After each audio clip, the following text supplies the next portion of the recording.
Hi loves, are you thinking of what to wear for Valentine's Day? I've got you covered. Today, I'm recreating this adorable dress as an inspiration for your Valentine's Day outfit. And the best part is that it's very easy to make. So let's get started.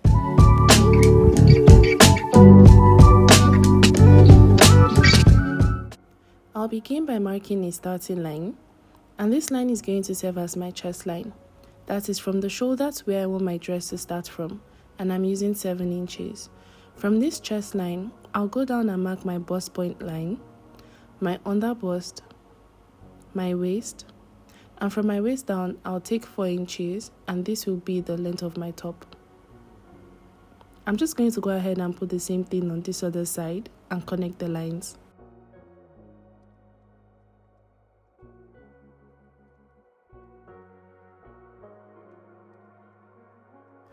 On my chest line, I'm going to take my chest circumference divided by 4. But before I continue, I'll just label my lines. On the waistline, I'll take my waist circumference divided by 4, and where the top is going to stop, I'll just take the circumference of that point and divide it by 4. I'm going to mark my nipple to nipple measurement all the way through, and on the waistline, I'll take half an inch on both sides.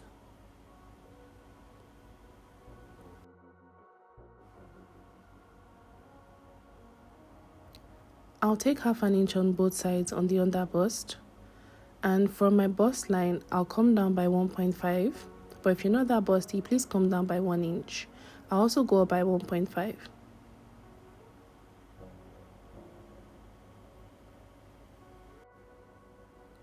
On the chest line, I'll take 0.7 inch on both sides. Using my French curve, I'll connect the points.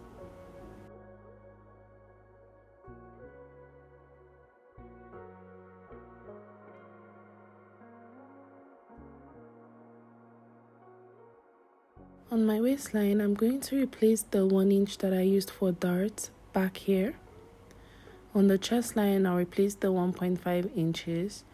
I'll add 1 inch for sewing allowance on the chest line, on the waistline, and on the length, and connect these points together.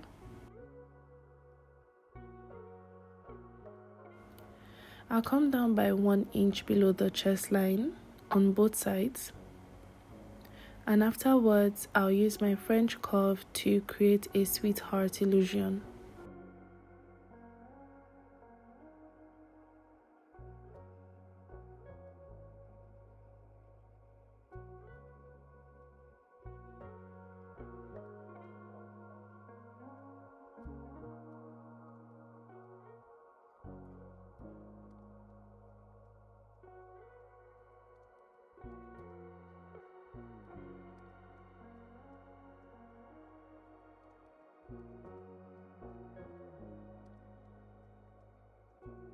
Moving on to creating the back pattern, I'll begin by marking 1 inch for my zip allowance.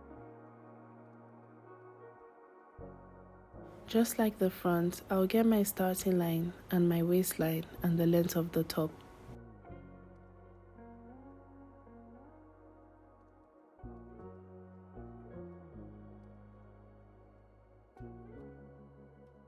On the chest line, I'll mark my chest circumference divided by 4.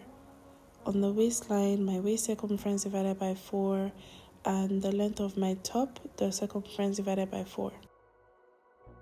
Now I'll mark my nipple to nipple circumference and get this straight line.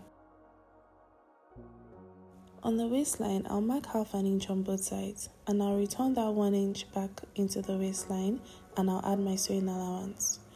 On the chest line, I'll take half an inch on both sides, return it, and add my sewing allowance. Then I'll connect all the points together.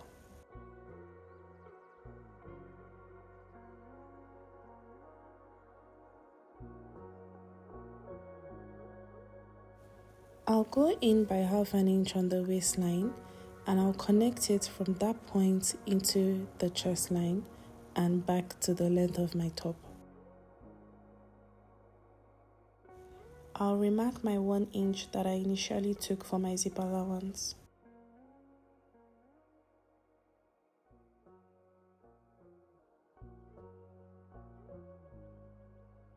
I'll come down by 3 inches from the chest line, and just like the front, on this other side I'll come down by 1 inch and I'll connect.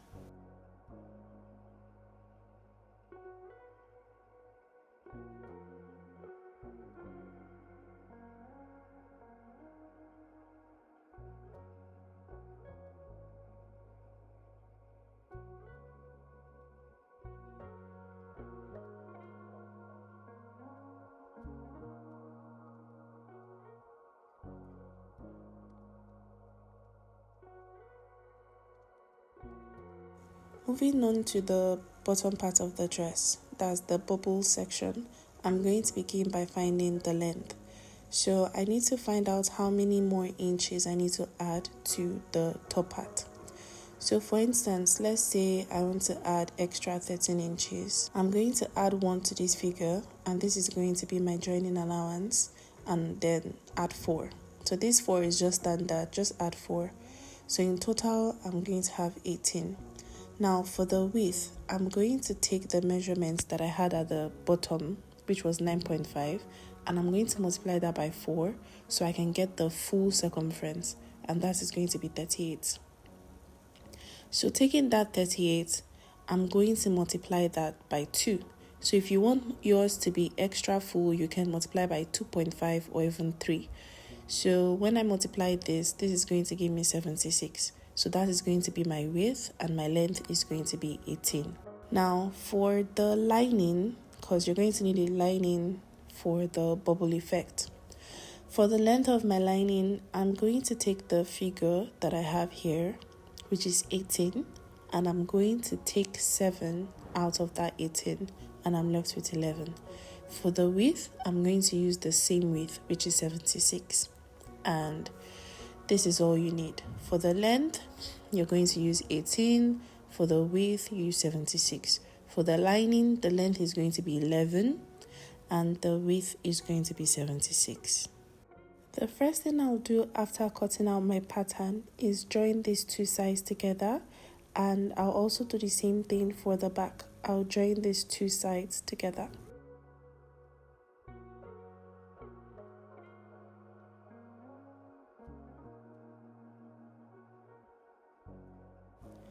After joining together, this is what it looks like. This is the front piece.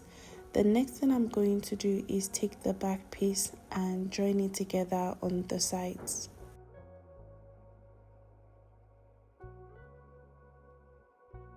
I have a previous video with more clarity on how to create a bubble skirt, but the first thing I did was pleat the bottom, and I'm going to take this to my sewing machine and run a straight stitch.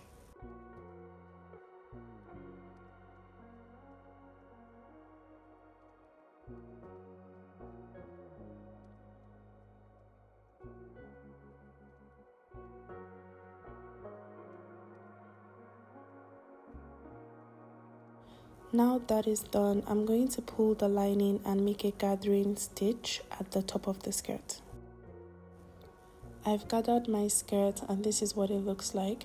The next thing I'm going to do is take the top part of this dress, and along the waistline, I'll join it to the bubble part of the skirt.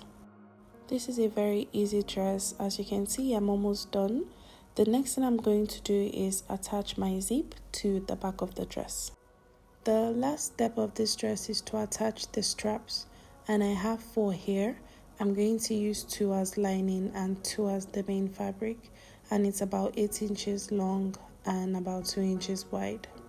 This is the final look. This dress is so cute. Happy Valentine's Day in advance, you guys. If you enjoyed this video, please don't forget to like, subscribe, and leave me a comment. I'll see you next time. Thank you for watching.